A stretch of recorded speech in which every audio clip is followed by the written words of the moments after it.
मेरे सभी भाई बहनों को प्रभु यीशु मसीह के नाम में मेरा जय मसीह की नमस्कार।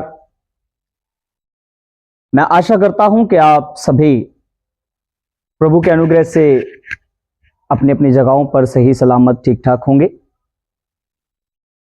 शुरू करते हैं हम अपने विषय को। जिस प्रकार से हम पिछली 4 क्लासेस प्रभु भोज के ऊपर ले चुके हैं और आज ये आखिरी क्लास प्रभु भोज के ऊपर हम लेकर के आए हैं। प्रभु भोज के विषय में एक विश्वासी, एक कलीसिया के मेंबर को पूरी जानकारी होना अति आवश्यक है। तो आज हम प्रभु भोज के बारे में सीखने जा रहे हैं। प्रभु भोज में डर नहीं, प्रेम है। तो आप मेरे साथ पहला कुरिन्थिया उसका 11 अध्याय जब पढ़ेंगे तो यहां पर मैं आपके लिए उन आयतों को पढ़ूंगा जहां पर प्रभु भोज से संबंधित बातें लिखी हुई हैं। आजकल अधिकतर कलीसियाओं में प्रभु भोज की रस्म रीति मनाई जाती है, अच्छी बात है। लेकिन बहुत बार एक विश्वासी प्रभु भोज के महत्व को ना समझने के कारण कई प्रकार के भय और डर में रहता है, जिस वजह से वो प्रभु की देह, प्रभु के लहू का हिस्सा या भागीदार नहीं हो पाता। लेकिन जब हम बात करते हैं प्रभु भोज, प्रभु यीशु मसीह के द्वारा जो दिया गया और प्रभु ने कहा ये मेरा लहू, ये मेरी देह है जो सबके लिए है, और ये नया वाचा है जो सबके लिए है। जिस प्रकार से हम हर बार जानते हैं कि जब हम बाइबल को पढ़ते हैं तो बाइबल के 2 हिस्सों को जब हम देखते हैं, हमें इसे ध्यान में रखना बहुत जरूरी है। जब भी हम बाइबल को पढ़ें तो हमें सलीब का महत्व मालूम होना चाहिए। जी हां, यहां पर आप देखेंगे पुराना और नया। ये बहुत सीखने वाली बात है आज कलीसिया के लिए। यदि आप प्रभु भोज को लेकर के चिंतित हैं, प्रभु भोज को लेकर के कई सवालों से जूझ रहे हैं, तो आज ये क्लास आपके लिए है। मैं विश्वास करता हूं, आशा करता हूं आज आप बहुत कुछ सीखने वाले हैं। देखिए, जब भी हमारे सामने ये प्रश्न आता है, क्या अनुचित रीति से प्रभु भोज में शामिल होना एक मनुष्य के ऊपर, एक व्यक्ति के ऊपर पाप या फिर बुराई, बीमारी, कमजोरी, निर्बलता या फिर मृत्यु का कारण हो सकता है क्या? तो आज हम इस बात को सीखने के लिए जा रहे हैं, तो आप मेरे साथ बने रहिए इस क्लास में। क्यों प्रभु के दास प्रेरित पौलुस ने इस बात को इस जगह पर वर्णित किया है? जब हम मत्ती रचित सुसमाचार उसका 26 अध्याय और 18 वचन से देखते हैं तो वहां पर प्रभु यीशु मसीह ने फसह के दिन प्रभु भोज की रीति शुरू की।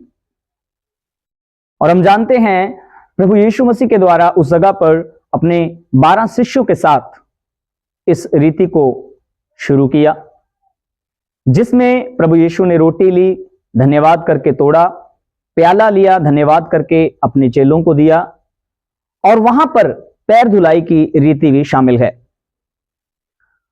वहीं प्रभु यीशु के चेले और प्रभु यीशु खुद उस भोज में शामिल हैं।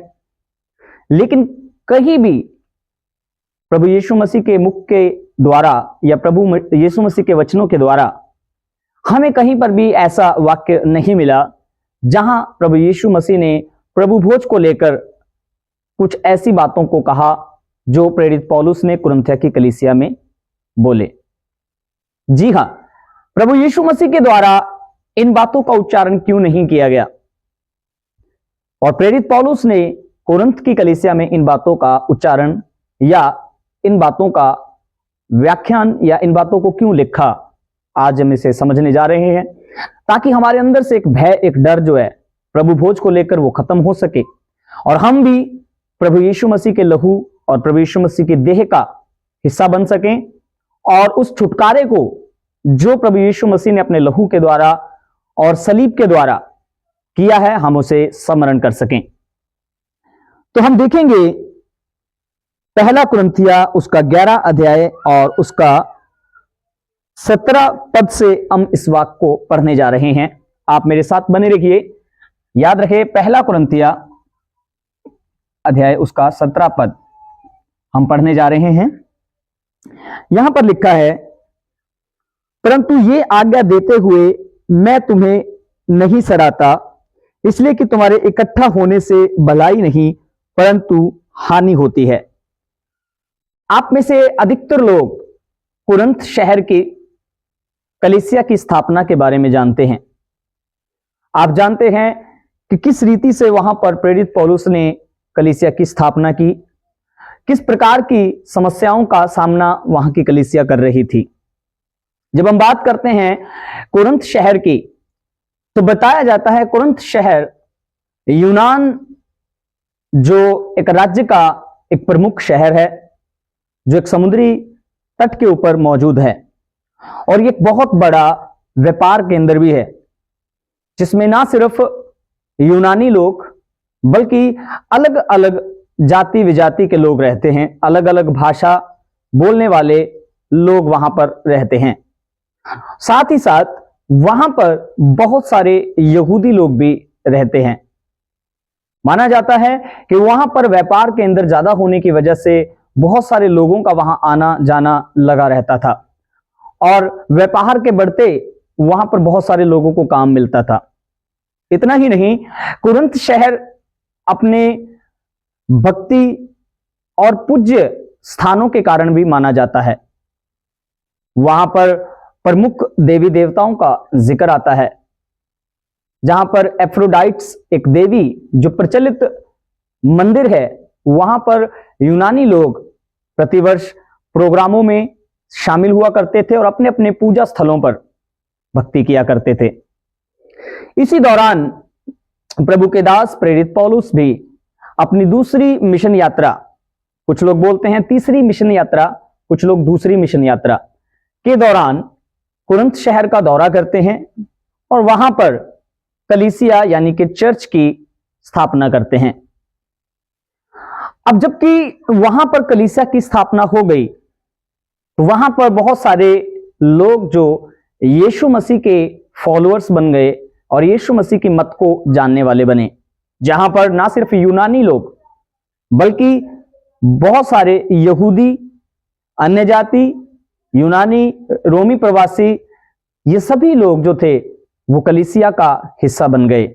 सभी लोगों ने प्रभु यीशु मसीह को ग्रहण किया और बपतिस्मा लेकर कलीसिया में शामिल हो गए। लंबे अरसे तक कलीसिया चलती रही, लेकिन कुछ समय बाद प्रेरित पौलुस को कलीसिया में कई समस्याओं का समाचार मिला, जिसमें कई प्रकार के प्रश्न शामिल थे। अनैतिकता से संबंधित और विधि धर्म नियम और कई प्रकार के गलत शिक्षा से संबंधित प्रश्नों का वो कलीसिया सामना कर रही थी। जब हम इतिहास को पढ़ते हैं तो ज्यादातर कलीसिया को भरमाने वाले लोग हम देखते हैं यहूदी फरीसी लोगों में से हुआ करते थे। जहां कहीं भी कलीसिया की स्थापना हुआ करती थी, फरीसी और यहूदी जो कि मूसा नबी की व्यवस्था को यानी कानून को मानने वाले थे, वो लोग इस बात से बहुत नाखुश थे कि कोई भी यहूदी और यहूदी नियम शास्त्र को मानने वाला किसी भी और मत में ना जाना चाहिए। इस वजह से हम जब देखते हैं कि बहुत बार ऐसा हुआ है बाइबल के इतिहास में, बहुत बार कलीसियाओं को सामना करना पड़ा है सताव का, और इसी बढ़ते हुए सताव के कारण बहुत बार कलीसिया अलग अलग जगहों में भागती और बहुत सारे लोगों को सुसमाचार यानी यीशु मसीह का संदेश सुनाती थी। अब जब कुरिन्थ शहर में भी कलीसिया बढ़ने लगी और वहां पर लोग इकट्ठा होना और सभा लगाना शुरू हो गया, तो यहां पर भी कुछ ऐसे लोग कुरिन्थ शहर में आ गए जो कलीसिया को फिर से अपनी शिक्षा के द्वारा खराब कर रहे थे, अपनी शिक्षा के द्वारा भरमा रहे थे और फिर से उनको वापस पुराने नियम की शिक्षा देकर के वापस मंदिर में, यानी कि जो मूसा नबी के द्वारा ठहराया गया टैबरनेकल, मिलाप वाला तंबू, जो व्यवस्था के अनुसार बलिदानों, नियम प्रथा और कई प्रकार के चढ़ावों से संबंधित था, उन्हें वापस ले जाने लगे। यह बाइबल की एक बड़ी समस्याओं में से एक है। जब हम बाइबल को पढ़ते हैं, प्रेरित पौलुस भी बहुत बार अपने यहूदी विश्वास के कारण कलीसियाओं को सताया करता था।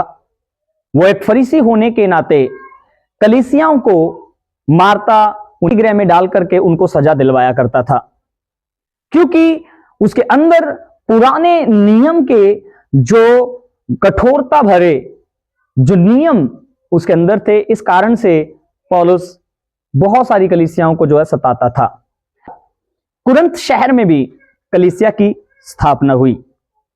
आप ध्यान रखिएगा, जब हम गलत शिक्षकों की बात करते हैं तो सबसे पहले गलत शिक्षक जो बाइबल में हैं वो यहूदी फरीसी लोग हैं, जो आकर के वही पुरानी बातों को जो व्यवस्था के अनुसार थी लोगों को आकर, कलीसिया को आकर बताया करते थे। उनको डर रहता था कोई भी यहूदी जो मूसा नबी के व्यवस्था को मानने वाला है वो किसी और मत में शामिल ना हो जाए, इसलिए उनका पुरजोर प्रयास रहता था कि वो किसी ना किसी रीति से वो उन्हें वापस ले आए। जब यहां पर हम देखते हैं कि कुछ बातों की चर्चा और कुछ बातों की समस्याओं का जो समाचार प्रेरित पौलुस को मिला, तो उसने ये पत्र लिखा। सन 50 से 52 एडी के बीच में इस पत्र को लिखे जाने का जो है संभवत इरादा मिलता है। तो हम देखते हैं यहां पर प्रभु के दास प्रेरित पौलुस क्या अपने शब्दों में कह रहे हैं, ध्यान से सुनिएगा। परंतु ये आज्ञा देते हुए मैं तुम्हें नहीं सराहता, इसलिए कि तुम्हारे इकट्ठा होने से भलाई नहीं परंतु हानि होती है। अब जब कुरिन्थ शहर में चर्च बन चुका है और लोग इस जगह पर इकट्ठा होना शुरू हो गए हैं, कुछ कुछ बातें जो हैं वो समाचार के रूप में प्रेरित पौलुस के पास पहुंची। उन्होंने कहा कि मैं इस बात को सुन रहा हूं और मैं तुम्हें आज्ञा देता हुआ तुम्हें सराहता नहीं, मैं तुम्हारी तारीफ नहीं कर रहा। ये ना समझो कि मैं तुम्हारी तारीफ कर रहा हूं, क्योंकि मैं जानता हूं तुम्हारे इकट्ठा होने से भलाई नहीं परंतु बुराई हो रही है। अब देखना यह है कि उनके इकट्ठा होने से क्या बुराई उत्पन्न हो रही थी। देखिए, क्योंकि पहले तो मैं ये सुनता हूं कि जब तुम कलीसिया में इकट्ठे होते हो तो तुम में फूट होती है और मैं इस पर कुछ कुछ विश्वास भी करता हूं। अब कलीसिया में क्या फूट होती थी, याद रखें, कलीसिया में फूट होने का कारण क्या था। जो कुरिन्थ शहर की कलीसिया थी, मैंने जैसे बताया शुरुआत में, अन्य जाति लोग, यूनानी लोग और यहूदी, ये 3-4 मिक्स कैटेगरी के जो लोग थे, वो यहूदी मत से भी, यूनानी, रोमी, ये सभी लोग जो है वो मसीह मत में, यानी कि प्रभु यीशु मसीह के पीछे चलने वाले हो गए थे। अब ज्यादातर कलीसिया में फूट पड़ने का जो कारण होता था वो होता था ऊंचा बड़ा। जिस प्रकार से हम देखते हैं, यहूदी लोग अक्सर ही अपने आप को वो बड़ा रखते थे। उनके पीछे का कारण यह था क्योंकि व्यवस्था जो था वो शुरुआत में यहूदी लोगों को मिली, और बाइबल बताती है पुराना नियम जो था वो यहूदियों के विषय में बात करता है कि यहूदी वो अपने आप को बड़ा बताने का प्रयास करते थे और बड़े बनते थे क्योंकि व्यवस्था उनके पास थी। बाकी सब लोग अन्य जाति और उन लोगों को नीचा और छोटा समझा जाता था। लेकिन जब यहूदी मत से लोग मसीह यीशु में आए और बहुत सारे अन्य जाति लोग जो छोटे दर्जे के समझे जाते थे वो भी मसीह मत में आए। तो यहां पर जब ये लोग इकट्ठे होते थे तो इनके इकट्ठा होने से फूट होती थी। वो किन बातों को लेकर होती थी? जिस प्रकार से मैं आपको बता रहा हूं, यहूदी लोग जो थे वो छोटे लोगों को देखते समय पर उनके अंदर कहीं ना कहीं वो पुरानी बातों का आभास या पुराना वो स्वभाव जो था वो उनके अंदर बना रहता था कि हम यहूदी लोग हैं। यहूदी लोग ज्यादातर जो था अन्य जातियों के साथ संपर्क नहीं रखते थे। याद रखें, बहुत कम अन्य जातियों के साथ संपर्क रखते थे। और क्या करते थे? वो बिल्कुल भी अन्य जाति, जिस प्रकार से हम देखते हैं कि सामरियों से, अमालेकियों से, मोआबियों से, इन लोगों से वो किसी प्रकार का संपर्क नहीं रखते थे। इसके पीछे का कारण था उनकी अपनी उच्चता, अपनी धर्म विधि, अपने नियम, और इस वजह से यहूदी अपने आप को सबसे अलग रखा करते थे। लेकिन जब प्रभु यीशु मसीह ने सब एक कर दिए और यहां पर कलीसिया में सब लोगों को जो था एक कर दिया। यहां पर देखिए, यहूदी, यूनानी, जब हम गलातियों की पत्री 3 अध्याय 27 वचन पढ़ते हैं तो वहां पर प्रेरित पौलुस ने कहा, अब ना कोई यहूदी रहा, ना कोई यूनानी, ना कोई दास, ना स्वतंत्र, तुम सब मसीह में एक हो। जब प्रभु यीशु मसीह ने आकर इन सभी को एक कर दिया तो इनका इकट्ठा रहना कहीं ना कहीं यहूदी मत के लोगों को वो पुरानी बातों का जो स्वभाव था वो उनके अंदर जागृत होता था, और वो इस वजह से दूसरे लोगों से, अन्य जाति लोगों से अपने आप को बड़ा समझना शुरू करते थे। उनके साथ खाने पीने के विषय में वो अपने आप को थोड़ा झिझकते थे, क्योंकि यहूदी वो उनका खाने पीने का अलग रहता था। शुद्ध और अशुद्ध चीजों में बड़ा विश्वास रखा करते थे। बोलने, चलने फिरने, हाथ मिलाने, उठने बैठने, हर एक चीज में वो अपने आप को सतर्क रखते थे और दूसरे लोगों के मायने में वो अपने आप को ऊंचा रखते थे। अब जब कलीसिया में इकट्ठे होते तो यही फूट इनके अंदर थी। यहूदी लोग अन्य जातियों के प्रति कहीं ना कहीं अपने पुराने स्वभाव को लेकर वो ऊंचे में रहते थे, और यूनानी या फिर अन्य जाति लोग वो इनकी वजह से जो थे वो परेशान रहा करते थे, क्योंकि यहूदी अन्य जाति लोगों को तुच्छ समझते थे और अन्य जाति लोग इस बात का गुस्सा करते, और इस वजह से कलीसिया में कई वजह से कई बार फूट पड़ती और ये बातें प्रेरित पौलुस के पास पहुंचती थी। देखिए यहां पर लिखा है कि मैं सुनता हूं कि तुम में फूट होती है और मैं इसे कुछ कुछ विश्वास भी मानता हूं।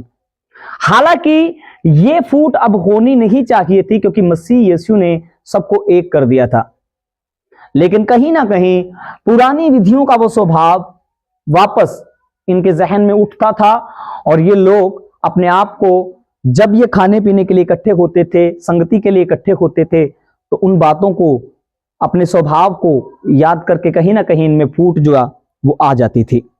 दलबंदी भी तुम में अवश्य होगी, इसलिए कि जो लोग तुम में खड़े हैं वे प्रकट हो जाएं।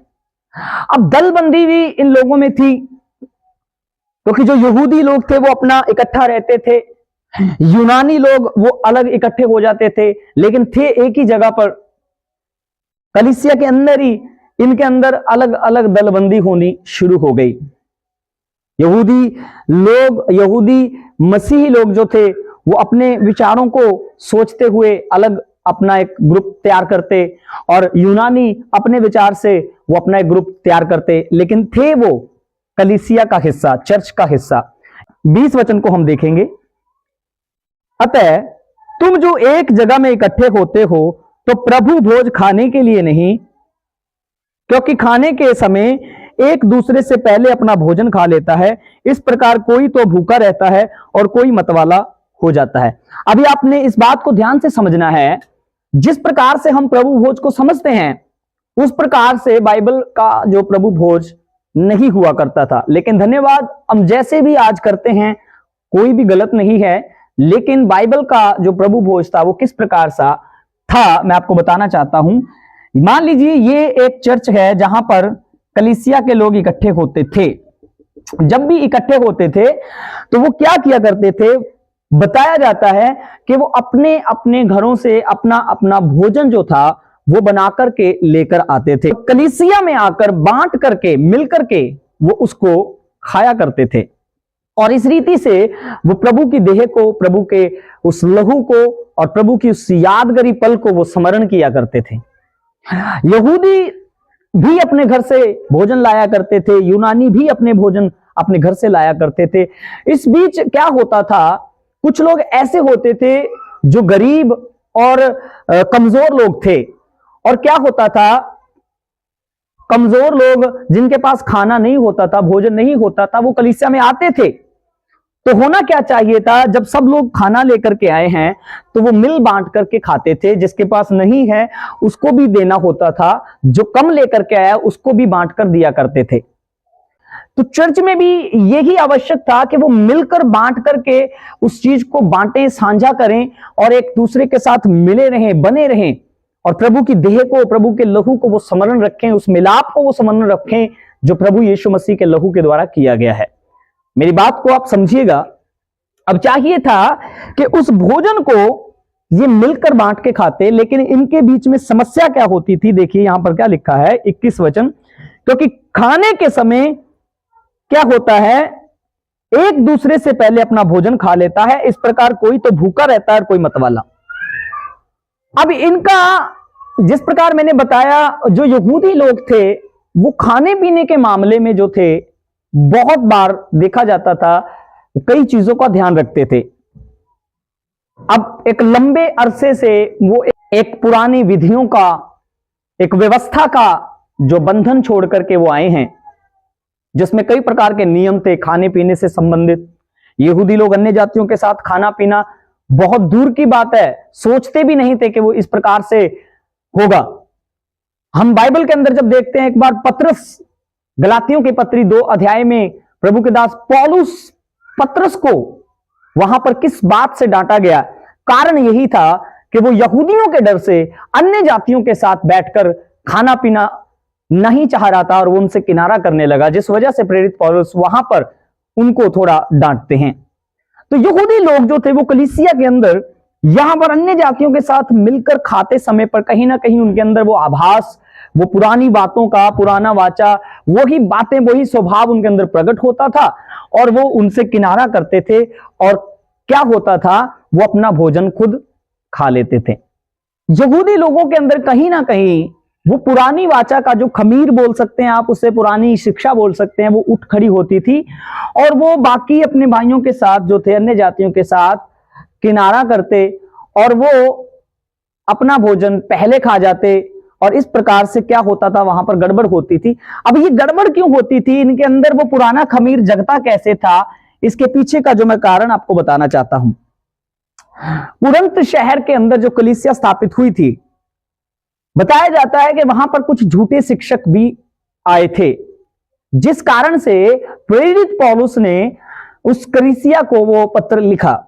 झूठे शिक्षक क्या सिखाया करते थे, याद रखिएगा, झूठे शिक्षक अक्सर कुरंत की कलीसिया के अंदर जो यहूदी लोग थे उनके अंदर वो बातें समझाया करते थे जो पुराने नियम की बातें थी। इसके लिए मैं आपके साथ गलातियों की पत्री और उसकी भूमिका के ऊपर थोड़ा मैं आपको बताना चाहता हूं कि गलत शिक्षक जो थे वो क्या सिखा करके जाते थे कलीसियाओं में आकर, ज्यादातर यहूदी लोगों को। देखिए गलातियों की पत्री की भूमिका पढ़ते समय मैं आपको बताता हूं। जब यीशु के सुसमाचार का प्रचार और प्रसार गैर यहूदी लोगों के बीच में होने लगा तो यह प्रश्न उठा कि एक सच्चा मसीह होने के लिए एक व्यक्ति को मूसा की व्यवस्था का पालन करना अनिवार्य है या नहीं। अब जब भी गैर यहूदी लोगों के बीच में प्रभु का वचन जाता और वहां के लोग जो थे वो यीशु मसीह के पीछे चलना शुरू करते, तो ये प्रश्न उठा करते थे, क्या एक व्यक्ति को सच्चा मसीह होने के लिए पुरानी व्यवस्था का पालन करना जरूरी है क्या? पौलुस ये तर्क देते हुए प्रस्तुत करता है कि यह आवश्यक नहीं। वह कहता है कि वास्तव में मसीह में जीवन का एकमात्र ठोस आधार है विश्वास। उसके द्वारा ही सभी लोगों का परमेश्वर के साथ संबंध सुधरता है। ठीक है, परंतु एशिया माइनर स्थित एक रोमी प्रांत गलातिया की कलीसियाओं के लोगों ने पौलुस का विरोध किया और दावा किया कि परमेश्वर के साथ सही संबंध बनाने के लिए व्यक्ति को मूसा की व्यवस्था का पालन करना अनिवार्य है। ज्यादातर जो लोग थे वो मूसा की व्यवस्था, पुरानी वाचा को लेकर के मूसा का विरोध, पौलुस का विरोध किया करते थे और वो कहते थे कि यदि कोई व्यक्ति मसीह में आना चाहता है तो उसको मूसा की पुरानी वाचा का जो है पालन करना आवश्यक है, यदि वो सच्चा मसीही बनना चाहता है तो। और यही कारण था कुरिन्थ की कलीसिया में भी आकर के कुछ यहूदी लोग वहां के कलीसियाओं को आकर के भड़काते थे और उनको बोलते थे कि आप यहूदी लोग हैं, यदि आप सच्चे मसीह बनना चाहते हैं आपको मूसा की व्यवस्था के अनुसार खतना करवाना होगा। आप उद्धार प्राप्त करना चाहते हैं तो आपको खतना करवाना होगा, मूसा की विधियों को मानना होगा, तभी आप परमेश्वर के साथ अपने संबंधों को सही कर सकते हैं। और कलीसिया के कई लोग जो नए थे वो उनकी बातों में आते थे और कई तरह के प्रश्नों से वो जूझ जाते थे। यहां पर देखिए गलातियों की भूमिका एक और चीज मैं पढ़ता हूं। गलातियों के नाम प्रेरित पौलुस की पत्री इसलिए लिखी गई कि वे लोग जो इस गलत शिक्षा से बह गए थे उन्हें सच्चे विश्वास और व्यवहार में वापस लाया जाए। अब गलत शिक्षा क्या थी? गलातियों की पत्री में भी हमने देखा, वहां पर कुछ यहूदी लोग आकर पुरानी व्यवस्था को बताया करते थे। कुरिन्थ की हालत भी कुछ इस प्रकार थी। जब लोगों को, यहूदियों को पता लगा कि अन्य जातियों में भी प्रभु का वचन पहुंच चुका है और मसीह के पीछे चलना शुरू कर दिया है, तो वहां पर भी वो अपने पुरानी वाचा का प्रचार लेकर के कलीसिया में वो एंटर किया करते थे और आकर के क्या करते थे? यहूदी, फरीसी और असीनी, ये कुछ ग्रुप थे जो आकर कलीसिया को भड़काते थे, भरमावे में लाते थे और उन्हें फिर से वापस प्रभु यीशु मसीह के अनुग्रह से मंदिर की सेवकाई, यानी कि पुरानी मंदिर की सेवकाई, वाचा की सेवकाई, खतने की विधि और बलिदान विधि फिर से उन्हीं में लेकर जाते थे। तो अब जब ये लोग आकर के यहां पर इन कलीसिया को, जो प्रेरित पौलुस के द्वारा तैयार की गई थी कुरिन्थ की, जिसमें अन्य जाति, यहूदी और सभी वर्ग के लोग थे, ये आकर के इन लोगों को भरमाते और इनके मनों में कई प्रकार के शक उत्पन्न करते थे और ये बोलते थे, देखो आप यहूदी हैं, एक यहूदी की परंपरा है, वो अन्य जातियों के संग खा पी नहीं सकता। एक अन्य जाति व्यक्ति अशुद्ध माना जाता है तब तक जब तक वो खतना ना करवा ले। आप खतना वाले लोग हैं, आप अन्य जातियों के संग क्यों खाते पीते हैं? ठीक है, आप मसीह को मानते हैं, लेकिन आप अपना अलग खाइए, आप अलग रखिए, आप मानते रहिए, लेकिन आप खतनाधारी लोग हैं, आप अन्य जातियों के संग खा पी नहीं सकते, आपको धर्म का पालन करना चाहिए। तो जब ये सवाल कलीसिया के लोगों के बीच में आ गए तो इनमें फूट होनी शुरू हो गई। और यहां पर आप देख सकते हैं 21 वचन में, क्योंकि खाने के समय एक दूसरे से पहला अपना भोजन खा लेता है, इस प्रकार कोई तो भूखा और कोई मतवाला हो जाता है। अब क्या होता था, जब इनके मनों में, जो यहूदी लोग थे, ये लोग तो अपना भोजन पहले खा लेते थे इस डर से कि हमें अन्य जातियों के साथ खाना ना पड़े, उनके साथ बैठना ना पड़े। और जो अन्य जाति लोग थे उनमें कुछ गरीब, कुछ कमजोर और निर्बल लोग थे, वो भूखे रह जाते थे। इनके इकट्ठा होने से इस प्रकार की बुराई वहां पर उत्पन्न हो रही थी। आप समझ पा रहे हैं मेरी बात को? आगे देखिए, मैं कुछ बातों को पढ़ता हूं। क्या खाने पीने के लिए तुम्हारे घर नहीं? सवाल पूछा गया पौलुस के द्वारा। क्या खाने पीने के लिए तुम्हारे घर नहीं? जब पत्र लिखा गया पौलुस के द्वारा तो वो साफ साफ पर यहूदी जो कुछ लोग थे जो इनमें शामिल थे और इनको भड़काने का काम किया करते थे, और जो लोग भड़क चुके थे उनको प्रेरित पौलुस जो है यहां पर थोड़ा सा डांट रहे हैं कि खाने पीने के लिए तुम्हारे घर नहीं है।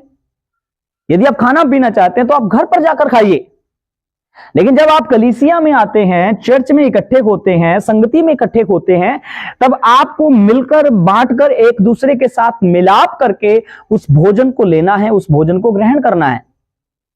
यही तो कलीसिया का स्वभाव है, प्रेम है। लेकिन वो यहूदी फरीसी की बातों में आकर के कलीसिया में मतभेद और फूट जो है वो शुरू हो गई। ठीक है, फिर आगे देखिए, क्या खाने पीने के लिए तुम्हारे घर नहीं? या परमेश्वर की कलीसिया को तुच्छ जानते हो और जिसके पास नहीं है उसे लज्जित करते हो? अब क्या होता था